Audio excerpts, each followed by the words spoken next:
innocence faded in a world that's been hated. This is a conversation with Marios Loucaides, an established business consultant with long hands-on experience in diverse industries and functions, and a family business consultant supporting over 40 companies in Cyprus. Welcome, Marios. Thank you, Philippos. Nice to be with you. Let's hope we have a nice discussion today. It's really a pleasure having you here with us, and I sincerely feel that I have a treasure trove of wisdom over these several decades of experience and engagement in some really fascinating and long-term projects that you have. So I'm really looking forward to unfold our conversation. And let's hope we add some value to the people who are listening to us. Absolutely. Before we delve into the list of exciting topics that I have prepared, one of the things that I believe most viewers, if not all, do not know about Marios Loucaides is that in addition to being a breadwinner, you are also a great bread maker. Is it a correct proposition? It's a hobby I have. Okay. And it's not a hobby by coincidence. My grandfather had a bakery at Campos Village, where I was spending all my summers from the age of 2 up to the age of 15. And I will expand a little bit because it's interesting. And I used to sit on the donkey with my grandmother to deliver the 64 breads that each round of production was made to the 4 or 5 small retail shops in the village. It was Neoptolemus, it was Ioannis, it was Christie's, it was Coop. These are the name of the shopkeepers. And that's where I learned how to count. That's where my maths ability has come, because my grandma was putting 2 breads at a time and throwing them to the shopkeeper. And that's how I started learning how to count from the age of 4. And when I go back, I say that gave me confidence in numbers. Mm-hmm. And that's why I was doing well in mathematics. And building the confidence of our kids or of our employees, it's critical. It's critical that we know that they are confident about what they are doing, and we can achieve that in 2 ways: accepting mistakes and reinforcing or acknowledging their successes, not taking their successes as our own successes. And the second peculiar thing is that my first job, which was delivering bread to shops, was food distribution. So in 1994, when I ended up with Chagola's group at Arcos, I said, is that what I was doing some 34, 33 years ago, distribution of food? And there were elements in that distribution that they are very modern, like efficient consumer response. When we were at the shop, they were saying, okay, my 5 or 6 customers have come. I don't expect a lot more after that, so I will need another 10 breads. And that was taken back to the production. And my grandfather was making, based on this production, the number of bread. So you have 2 things here: efficient consumer response, which is very, very modern today in much bigger volumes. Of course, is not in the heads of one shopkeeper. And the other was managing your customers, knowing your customers and what they are doing, and taking on that experience back to the production. So that's my history with bread making. So it's a hobby I keep.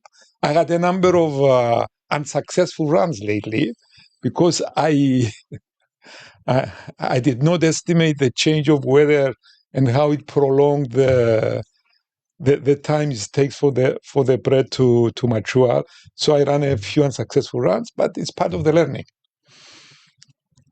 When I talk about leadership and culture enhancement in my interventions that I do with businesses, I often use the analogy of the dough, kneading and shaping dough to create bread. And I'm very interested to draw a parallel here, because in my experience, building or shaping a culture in an organization, I believe, if we draw a metaphor or an analogy, can be compared to how we knead and shape a dough. So we add ingredients and we keep shaping and kneading the dough so as to hopefully come up with something that works before we bake it. Is it a valid proposition to say that the kneading and the shaping of the bread dough can be compared to the shaping of an organizational culture? Very quick thinking responding to that. There are another two elements is that you have to give the dough time to mature, plus the right environment, the right temperature. And depending on the environment, it will affect how long it takes to mature. So all these elements together possibly are related to a cultural organization and how they mature to be ready to deliver the ready bread that is the end result of the process. You were in the highest echelons of the CTC Group, basically, for 25 years and 14 as the CEO. Is it correct? Correct. So you have witnessed and engaged firsthand with the culture of one of the biggest, if not the biggest group on the island, with a diverse industrial exposure.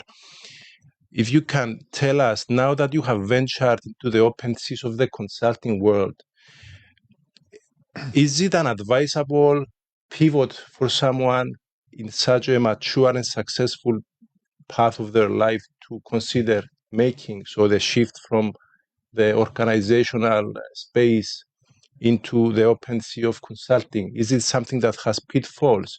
Do you have some thoughts now that you are quite a few years into this new space to share with the viewers? Obviously, my tenure at CTC was very rewarding for me. I learned a lot of industries. I learned a lot of principles. I have to say that CTC probably it was the closest to a corporation I've been to Cyprus with proper procedures, proper decision making, proper responsibility, and I was very glad to work there. Plus, it was involved in so many diverse fields, and living in Cyprus, which is a small place, so you cannot become really big by doing one business. So you have to be in multiple. It gave me the opportunity to understand from food distribution, tobacco, cosmetics, mobile telephony, airport operation, Scandia with electrical appliances. So it gave me that huge experience, that learning, which I'm really grateful for it. Now, jumping into the open seas, okay, when I jumped into the open seas, it was with a lot of caution. I have all the safeguards because it was an age where I more or less was financially and status-wise established. So I didn't take the real risk that real entrepreneurs take. And we have to admire people who are setting up their own business, taking all those risks and creating something, creating wealth for their family and for their employees. They are really, really sacrificing lots of time, their family time, and taking risks. So for me, it wasn't that difficult at the stage I took it. So I don't think I have big learnings to say, except from you have to be patient. You have to be patient even if you are known to people, if you had a good reputation, long experience, you need to give time for people to trust you. So if you are going to set up your own business, it's not going to be an overnight success. It takes time. And I had this experience again when I moved from software to hardware in the computer industry. That was 1986. And I had a number of customers whom I provided software, but they were very loyal to the organization and myself who was servicing them.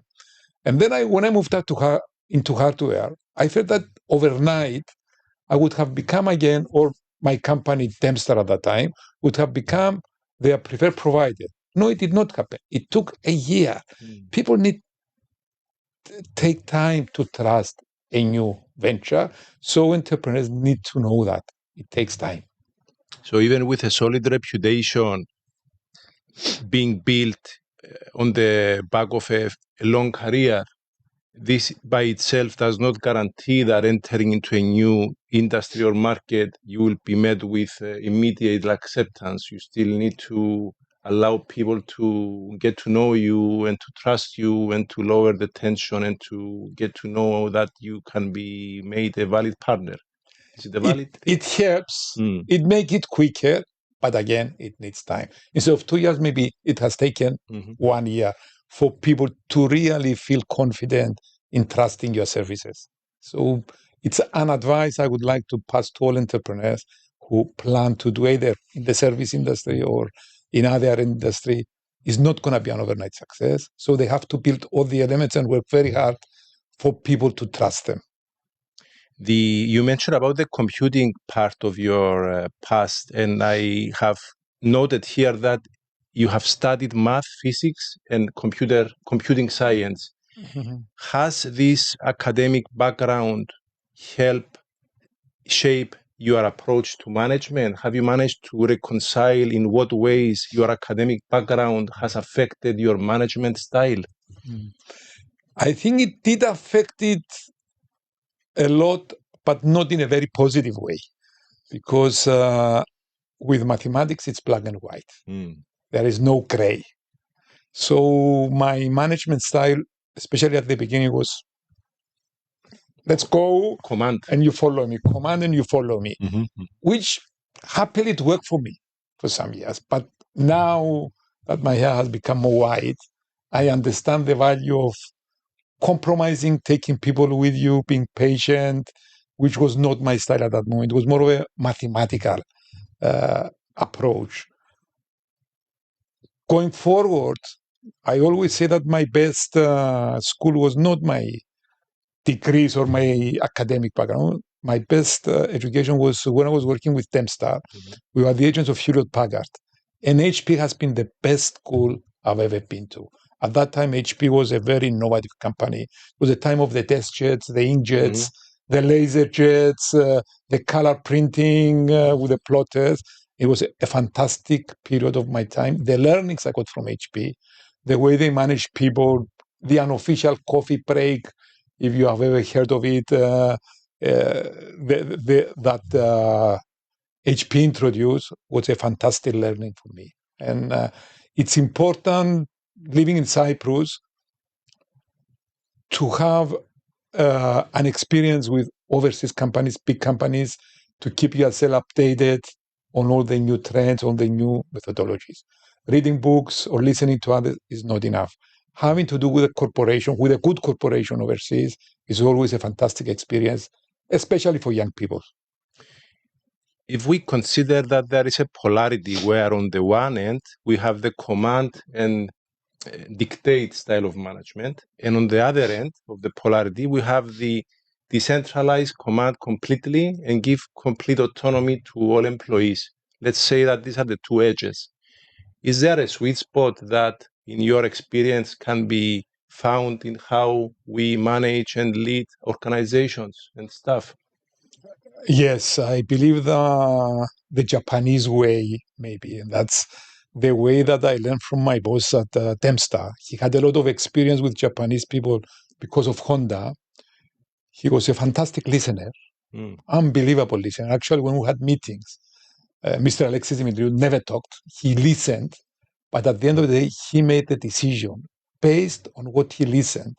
And we all felt at the end that he took a balanced, correct approach because he was listening. He was not hearing. So I think that's the golden rule between the two, listening to people, but being able to make the decision, even if it doesn't agree with the majority of the position. When you weigh all the things, you have to have the ability and the power to make the decision and move forward. So perhaps people need to feel respected primarily and heard, regardless of whether the style of management is more strict or liberal. Yes, I think people need to be heard. They have to understand that they are being heard because their issues are not passed over, but they are debated. They are being asked questions to elaborate. And then people are ready to accept the final decision, and they have to be ready, whether it agrees or disagrees with with their stand, because one time is going to agree with her. Some of the people and the other time is going to agree with the other time. And that's the responsibility of the leader to take from what he had or she had the best solution that he or she feels proper for the company. You mentioned Hewlett-Packard and Arcozy and the diverse array of industries in which you are involved, which include education, it includes marketing, even insurance with the most latest ventures.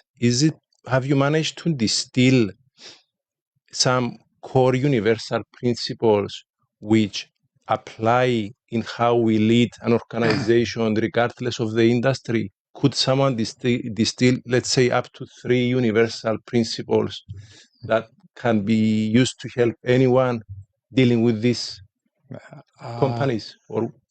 Yeah. The importance of people is one, and having the right people at the right place and giving them room to make their decisions and take responsibility for their decisions, which is more necessary the bigger a company becomes. If you have a small company of 6 people, maybe the leader will do everything and everybody will follow. But in a bigger company, if you want to grow, you need to trust, train, develop, and grow people and the right culture in the company. The second is systems. We should not ignore systems, and it should be our objective when we say digitization, and it's such a misused concept these days. The principle is simple in digitization. No entry in a system should be done twice. Let me give you an example. You are a company with a fleet. They go and fill the car petrol. From that moment, the number plates of the car, the amount of petrol, the kilometers of the car are in the system, and you should go into all the relevant systems associated with not being re-entered, and they are be able to produce all the reporting. So the objective of any company is to have systems that they have zero data entry. And the third one is build a strategy. See your industry. See what the future of the industry is in 10, 20, 30 years. Rightly or wrongly, you have to make a look into the future. 30 years may seem very long these days, but look into 10, 15 years. How is the industry going to develop? And then align your direction with that strategy. Otherwise, it's like the story we've been hearing at the early stages of management, the boiling frog. You're in the kettle, you don't understand that the water is getting hotter and hotter, and by the time you realize it, it's too late to jump out of the pot. Become too weak to jump out. Correct. Systems and procedures, I believe, are part of what gives structure to the organization. So that can be counterposed to autonomy. So is it valid to say that a healthy interplay must necessarily involve having a robust set of procedures, policies, and systems, and a healthy amount of autonomy and freedom for the energy to flourish in the organization, in how to solve this dilemma between too much rigidity and too much freedom?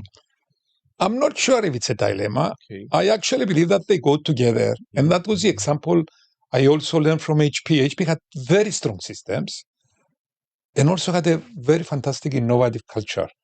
So when you have a strategy and you know that's where we're going, people need to create and develop in that direction. And that's where creativity will come. So I'm not sure if the two are contradictory. If you have a boss that hides behind procedures so as to stop people of coming with new ideas, yes, then the procedures and the systems will become an obstacle. But in reality, they are an assistance to creativity, because if you are in a marketing department or a product development, and you know that the system behind you will be there to support whatever you are planning, then they are assistance and not an obstacle to creativity. If I hear you well, and I think I do, if we have a strategy or a specific point that we aim our direction, then that becomes a limitation in part because you cannot aim in all directions at the same time. So if you have a specific strategy and direction, that specific limitation will help unleash the creativity of the people to become more creative and productive and to help the organization to move forward, perhaps. So perhaps the lack of vision or the lack of strategy or of the lack of a specific direction can itself be a cause of organizational entropy and confusion, which may create all sorts of problems. I think so, yes. If you don't have that, it means that everybody can move in any direction, and then you don't have the resources to support it. Unless as a company, you decide that, okay, guys, look into a new direction completely. That could be a strategy. If you feel that your current strategy has no future, then it may be, okay, let's look into other industries. But it has to be done consciously and not unconsciously. You take risks and you know that they are risks. In your experience, do companies in Cyprus set authentic and they authentically chase visions and strategies? Is it something that they do by default, or is it something that they are not used to do and follow and pursue? Right. If we start that most of the companies in Cyprus are family businesses, and because of the history of the island, two major changes, 1960, 1974, were 3/8 of the island and the industries were lost. We are still in the stage where most of the companies are being run by the founder or the second generation. And the strategy is in the heads of the founder. Unfortunately, when the founder grows, age-wise, he is becoming more comfortable in the area he is, and he doesn't want to take risks. He wants to make sure that he leaves in his legacy a good business to the family. So they are not ready to readjust to a new strategy, and that's very common. Let's do the things that they are doing well, and since they've been doing well for so long, why change it? And that's a trap, unfortunately. And that's a trap because things in Cyprus change slower than in other countries. And we are always 10, 15 years behind Greece, Europe, and the US especially. So you say, but Cyprus is different. That's the usual quotation. Cyprus is different. We are having still kiosks running, and they don't have in the States. People in France, they buy their ice cream and their cigarettes from supermarkets. They don't buy from kiosks. But Cyprus is different. Cyprus are on their cars. They want to stop outside and buy. It's going to change. It's going to change. Maybe slower, maybe 10, 15 years, but it's going to change. It hasn't changed by coincidence in the other country. It's changed because it offers value. How might the local culture and the temperament of Cypriots, mentioning Cyprus, be relevant to how they conduct business? When we say Cyprus is different, could we expand it to say that the Cypriot people's temperament is different? And if so, how? Okay. I always take young people like you back to my age, back to my times. The first time I saw a black person was when I was 21. A non-Cypriot born Cypriot, maybe at the age of 20. Tourists usually, who came in. Today things are completely different. Something like 30% of the people who live in Cyprus are non-Cypriot born. Most of people travel 4 or 5 times a year. You've got all the media now where everybody is open to the whole of the world. We are doing this podcast in English because, as Michael Vivaldi said, we want 8 billion people to have the opportunity to see it. So Cyprus is opening up. Cyprus culture is changing. We are a Mediterranean country. We were an island far away from other centers. So that created a conservative culture, Mediterranean temperament that comes from the sunshine, from the sea, as you very well know in Limassol. But in a way influenced, we are Christian Orthodox, which gave strong values on religion, on family, and that created a culture, which culture affected all our behavior in life. That's changing. We are opening up. We are being exposed to other cultures. Companies are coming to work in Cyprus. Non-Cypriots are living and working in Cyprus. So this will be changing very fast as well. So the behavior and the culture of companies will be changing whether we like it or not. Either change or die. There is no alternative. You are actively involved in advising family businesses on governance and succession, amongst other things. What is so unique about family businesses compared to more professionalized corporate environments and organizations? Okay, let's start from governance. Sure. Governance, it's an issue that the whole of Cyprus suffers. Starting from political governance, all the things that happened 1999, 2013, were a result of lack of governance. And we like to do things that are not very transparent, that they are in our short-term benefit. And Cyprus need to change in terms of governance very, very quickly. It's an important, critical factor where emphasis must be placed. I believe that a major issue was the lack of meritocracy. That again has started from political parties who had the power. And when you have the power, you don't want to unleash it. And you believe that will keep the power by employing your people who are going to vote for you and all the relevant stories. In my definition of culture, culture is a definition of management behavior.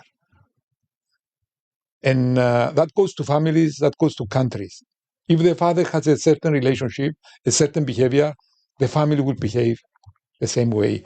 If you have a small service company, you will see very quickly that all its people behave like their leader. If you have a country or a big organization, it's going to happen, but it's slower. It takes longer time to go down. So the culture of Cyprus is changing. We need to move very quickly into adopting governance, and that takes into effect also family companies, which is what your question is about. We had a founder with 10 people, all reporting to him overlooking everything and taking all the decisions. So that obviously defines a certain culture. People who are obedient, people who are like soldiers, they are doing what they are told. Servility, perhaps. Correct. An owner who used to work 16 hours a day to be sure that he was around everything from 6 o'clock in the morning at the site, if it was a construction company, up to the evening having dinners to create the network for future business. Now, businesses need to grow because as you go from the founder to the next generation, which is probably 2, 3, 4 people, and then into the cousin confederation, as it's being called, where it's 10, 12 people, the power is becoming diverse. You need to have systems, you need to have structures. And that is changing. And that's a major stage where governance has to come into position. It has to come when the family is in good terms, when there is trust between the family members, so that they can accept the changes. Other changes, other differences that the family business have, obviously you have a commitment, people that they are very proud for what they are doing, people who are working very hard, people who from the age of 3 or 4 started learning about the business. So when they join the business, they have enough experience. It has all those positive ingredients that would have made a family business long to live and very successful, which doesn't happen. And family businesses have similar failures to non-family, 1 in 3 from the first generation, again 1 in 3 from the second generation, which is similar to non-family businesses, despite all the commitments, because now you have the emotion coming into the picture, the emotional ties. And when you go from second generation to third, where the second generation grew on the same table, had lunch together, talked to the founder, got the same values. Then when you disperse, you've got couples with different cultures, different mentality. Children are not growing together. Cousins are not growing together. They are in different families. then that's where you need to have a strong definition of the ground where the match will be playing. And that's called the family agreement. And you need to have this early enough in the stages of the company while the family is still bound together. The third generation, if I understand correctly, is the make or break point, because in the cousins confederation, we have possibly different values, different priorities, different life cycle priorities. So in essence, the governance or the family governance might serve as the strategy that we mentioned before, like a Northern Star, which will also include certain ways of keeping the organization on track. Because otherwise, if we have all these forces pulling in different directions, these different family members, different cousins, different priorities, different values, inevitably this will create a chaotic environment that may also justify why, and please correct me if I'm wrong, from the second to the third generation, only 10% of the family businesses transition. Is it correct, from the second to the third? Okay, I will not say no, because saying no, it's a negative approach. But let me take it from the beginning. Sure. As we discussed, is that the founder, it's I. I found the company, I decide, I work hard, I do everything. Then you go into the second generation, the us. Together, we grew together. Usually the founder, father or mother, it's father most commonly in Cyprus. Now it's changing very fast. From the young age of his kids, he started saying, Philippos, you are very good with numbers. You become an accountant. George is very good with playing with his hand. He'll go production engineer. And Mary, she's very good in thinking and design. She'll go into marketing or sales. So in a way, they predefine the root of the family in the next stage, where we go to us, where the power is divided and the responsibility. And usually at that stage, the company grows. Now, from first to second stage, only 1 in 3 companies succeeds. 1 to 3, okay. 1 to 3.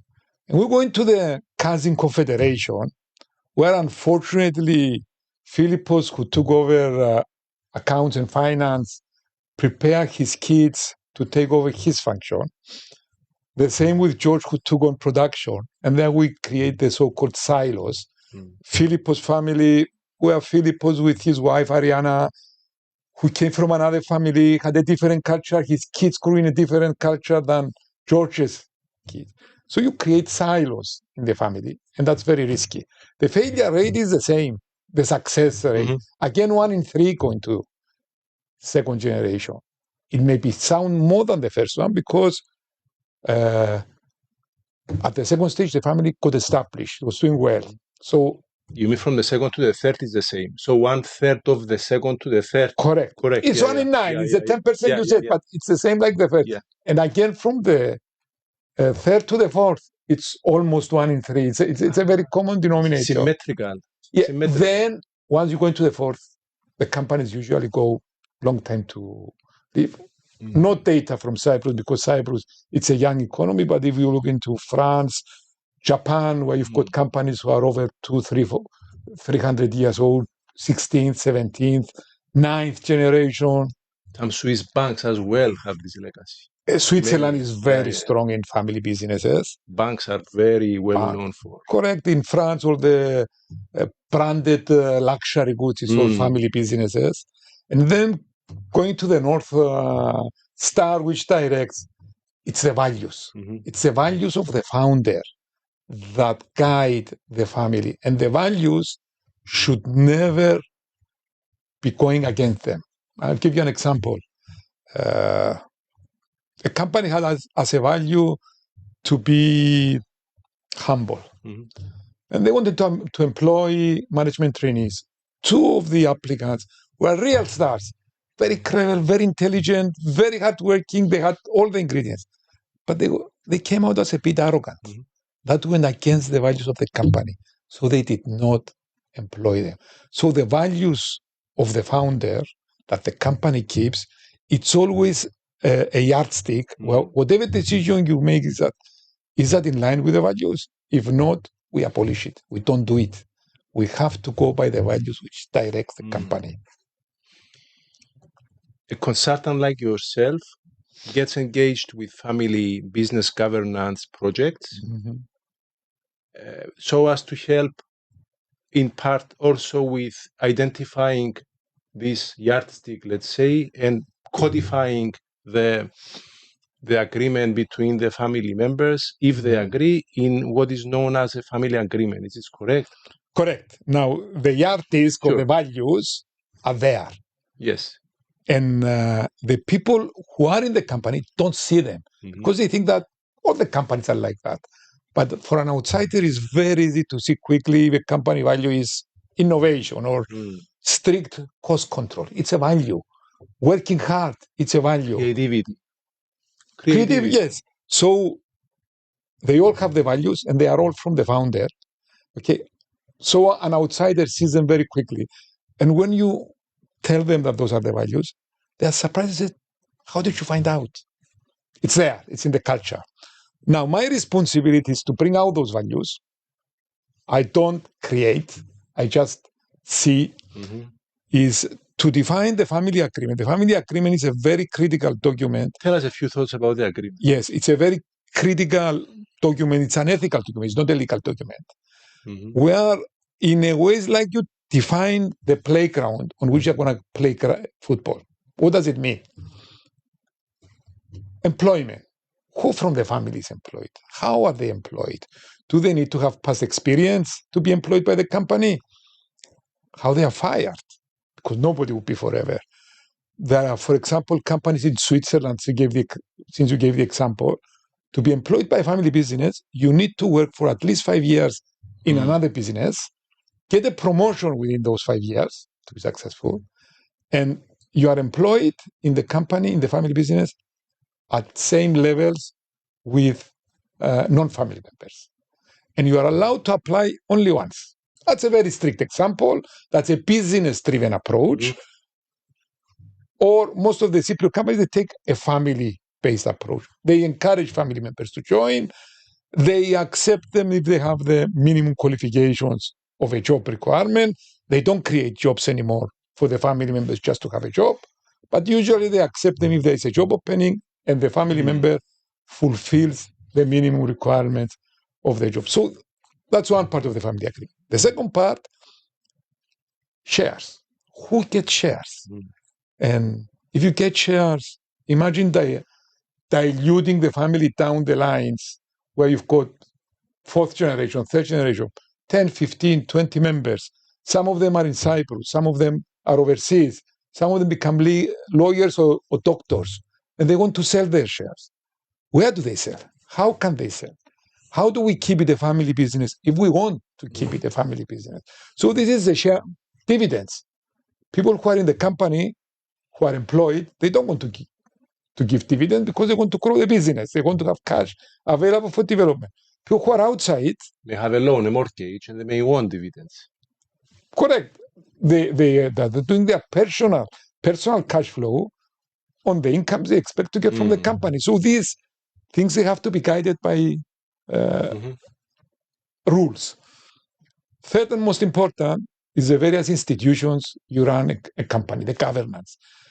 And the minimum I recommend is having a family council, the owner council, a board of directors, and the management, where you separate the decision-making ability at each level, what it is. I will never forget the family when I first introduced myself. They said, "But what is you are telling us? We are all together the same thing. We sit together, we make all decisions." Okay. After a year, they called me to their credit, and they said, "Okay, now we realize, let's draw the lines." And I also encourage people at their board to employ non-family members, independents who are real independent, who can add value to the business, who don't have a relationship with any of the members, who is not a big supplier, who is not a big customer of the company, and they play a very key role in bringing the balance in the family. And also, they may have other responsibilities, like, let's say, two members of the family applied for a promotion. Who decides? Their father, their mother, their sister? Who decides who gets the promotion? So that's where you use independent people who play a balancing role in the company. And these are the minimum I recommend for my family business to do day one. An external consultant who is, let's say, invited to help such a company, is there a risk that the person, let's say, in the family who invited them, that the consultant will be considered to be like an ally of that person? That's a hot question, and I'm very interested to hear your thoughts. So to rephrase, is there a risk that people will, let's say, part of the family may view the consultant with suspicion as having an agenda that is promoted by a specific family member? And is it possible to navigate such a minefield of emotional complexity? Okay. Excellent question. Thank you. Because that's one of the mistakes I did at the beginning. I didn't have an agenda, but some members of the family felt in my first couple of projects that I was aligned to the person who invited me. And that was one of the learnings. That's one of the things I avoided in all my future projects. And one of the things that I was always making clear is that I was making clear that everybody involved was trusting my services. And that's a question I said, if anybody is in doubt that I will not be acting independently, it doesn't mean I will agree with George or Philippos or anybody else. I will cast in my own point. I will be very positive in what I recommend, independent whom it affects, because I was employed to look in the best interest of the company and the family that owns it, and not any individual. Obviously, I'll be taking into consideration, I'll be empathetic in the various concerns. And what really surprised me is when the family sits around together discussing the family agreement, it's done through a process of questionnaires. While in the questionnaires, they have different questions. Once they sit into the table, and the process of the family agreement is very important, they find a common agreement. I never had a case where they disagreed on any of the issues discussed in the family agreement. So the process of the family agreement is as critical or more critical than the family agreement itself, because each one of them listens in the concerns of the other family members. Let's say that Philippos, your father has a construction company, and your girlfriend is a civil engineer. Obviously, you have the belief that there is an opportunity for your wife to be employed in the company. Even on the table with the family members only, there is a strong objection of employing spouses. And when you ask the question, what about if you divorce, if you have wives? Then they also sit back and they say, that's okay, let's not employ spouses, let's stay just the family members. It's enough complication with the family members. So most of the Cypriot companies opt not to employ spouses. There are some who do. Every family is different. It's not one solution for all. Every family is different, and every family makes an agreement that suits their values and their culture. Marios, what is the worst piece of advice you have ever received? I don't think any advice is bad. I actually wrote something. I even forget it now. It's the one that I never listened to it, so I don't know. Okay. I don't think you receive bad advice. I cannot recall of anything. Sorry, I'm sorry not to be able to answer this question. What about the best piece of advice you ever received, either from a mentor or from a partner or from a family member? When I was at my early stage in my career, I was a big advocate of Arnold Moll, a South African, not guru, I would say teacher, who was coming to Cyprus quite often. And he was giving management training, and one of his books is Help Me, I'm a Manager. So on its own, it says a lot. And at the same time, he was giving some short lectures on parents-kids relationship, husband-wife relationship, and he had so many truths in it. The one that I will never forget from Arnold Moll is the parent-kids relationship. He said that by the time you ask your kid, have you done your homework, it's not his responsibility or her responsibility anymore, it becomes yours. And it's not different with employees. If you run after them, asking, have they delivered, have they done their deadline, they'll be always relaxed and they will always say, Philippos will have responsibility. Why should I bother? You become entangled in the process. Correct. And if he doesn't trust me that I will deliver, why should I bother? So that was a fantastic advice, which I put in practice with my daughter, and it really worked. And I actually say to every young parent I know, and a couple of people have told me, we used Arnold's recommendation, and it does work. It does work. Let your kids grow. Let them take the responsibility. And most importantly, as a byproduct, let's say you study with your kid and you solve their mathematics exercise, and tomorrow they get an A. Will they feel the A is theirs or it's their father's? How do you build the confidence of the kids? The same with people you employ. You need to allow them to build their confidence that they can do things. Not everybody will do a 10. Some of them will be an 8. If that's their capability, let them do an 8. Maybe tomorrow they will be to 8.01 and grow from there. Let them feel confident that they can do it. It's a problem of micromanagement, perhaps, as well, and controlling the outcomes of their efforts. A lot of times in the parent-kid is a reflection of ourselves. If our kid gets a C, we think it reflects on us. It reflects partly on us that our kid is a C. So if it's a C, we are a C family, we are a C person. If a kid is a C ability, let them know that that's what they own. Is it better to know that they are a C or it's an A, but it's not theirs? Let them own the C.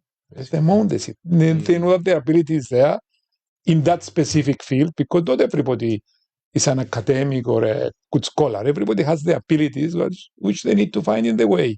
But if they never get the confidence or understand self-evaluation, what am I? How can they grow or develop? The same with employees. You are absolutely right that the employee must be, in part, allowed to understand what mistakes they make so as to be able to correct them. But this requires a leader who is not insecure to a degree that will not allow mistakes. And it's a difficult one, I think. It's a very difficult one. And it goes back to what he said. It reflects on us. That's the problem, is that it's our ego that is being damaged. And our ego, for some of us, is our most valuable thing. When people talk about us, we are proud. We become cocky sometimes. So let's bury our ego. Let's become more simple people. And allow space for others to grow. 100%. Great personal and professional development tips, I must confess, which lead me to one of the final questions, which is, do you have any best books to recommend, either on personal development or leadership, or that the viewers may want to buy and read in your life, like your top books? Okay, I will go back because I always remember my first influences. As Michael said in his presentation, is that keep reading. Keep reading on your topic, and especially if you are in a fast-changing field like technology. I remember when I was IT, every night I was reading about a couple of hours IT magazines, not to be ahead, not to fall far behind. So if you are in an industry that changes, doctors, look at doctors. The best doctors is the ones that keep reading, going to conferences, whatever the age they are. So educate yourselves all the time. It may be books, it may be podcasts, it may be short articles, whatever you find, grab and read it. Learning never ends. So when I go back into my time when I was reading the books that really influenced me, I will never forget I read the first book I read management book was In Search of Excellence. Peters and the other guru. Peter Singer, one of the leadership gurus, I think. Peter Singer. Correct. Now, if you go back in most of the excellent companies they mentioned probably went bankrupt. But okay, you cannot take anything for granted.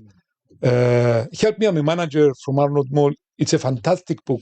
I don't know if it's available on Amazon, anywhere else, for a starter. Somebody who's at the early stages of managing things. Gives very simple examples of how you motivate people, of how you grow people. From Good to Great, it's again Jim Collins, whom I was a real advocate of his book until in Caterpillar conference, he was a speaker. And at the end, he was giving his book. I had read it already myself. He gave us his book as a gift in the presentation. And some people asked him to sign it, and he refused. And I really disliked his behavior. So from that time on, his book is great, but as a personality, I was very unhappy with what he did at that event. So it's a good book. Another book I read that was very effective on me is not the big that will eat the small. It's the fast that will eat the slow. It's a really good book, 3 hour read. It's a flight read. So it's a book that I highly recommend. It's 15 years back. So a lot of the things it mentions there is outdated, but you can adapt them today. For example, I will never forget it said that if you ask people on the board what is MP3 and they don't know, the ones who don't know, don't leave them on the board. They are not up to date. They have to go. Yes. Okay. Today we does things like ChatGPT and all the new developments, so you reflect it to today's world. One of the things that book recommends is that when you build a strategy, look outside, get feedbacks, and it gave examples like how people behave. And he gave the example of IKEA when they moved into Mexico, and they were very unsuccessful. And then IKEA sent employees to live with Mexican families. And what did they find out? That Mexican people, they have big furniture, very colorful furniture. What was IKEA selling? Small furniture, very discreet, no colors. So they adapted their model completely to the needs of the culture. And I will never forget that book, that the way to follow the trends was looking into the internet, all those things. But number 3 or 4 is that it said, follow the gay community. Why? Because the gay community are innovators. They always try things before anybody else. They are adventurous. And they were absolutely right. If you looked into bars or restaurants, usually the ones that the gay community was following first were a big success, and they were followed by other people. And it really struck me, that advice at that time. That was 20 years ago. Today things are different, but that was 20 years ago. So that's another. And the latest I would recommend, again, it's an old book, is Play to Win. It's about strategy. It's from the P&G ex-CEO. I think he was put back again. And it says how you build up a strategy. Procter & Gamble, yes, how you built up a strategy. And it's a very nice to read book. Fantastic. I think the gay people, I've read some studies that show that, there is a correlation between, the propensity for creativity and the personality trait of high in openness. So people who are high in new experiences, the adventurers or the explorers, though this domain of people includes gay people to a notable extent, which shows why there is this correlation with creativity, as you said, which is a very, very good point. What's new in the pipeline for Marios Loucaides? What's new in the pipeline? Okay. That's one of the question. Okay. I read yesterday the article in The Economist, why you should never retire. So that has forced me to think again into the future. It gives some really good explanations why you should never retire. One of the things that with another 2 friends, colleagues, Eli and Dimitris, we both we built this P philosophy, which is about culture change with organizations. And I'm also moving into a lot of strategy assistance, facilitating the definition of a strategy with companies. And I find that as key as a family agreement, as the next stage, because companies keep doing what they are doing in the last 20 or 30 years successfully without seeing that the future is different. And it's a very interesting exercise for me, because before I started, I'm reading a lot of books, a lot of articles, bringing back my experience throughout the years of how strategies were built. I will never forget again HP, who built their strategy on the inkjet technologies. And at the same time, another suppliers of us, Star was going to a completely different technology, wax transfer technology, and how the two are arguing which technology would be the most successful.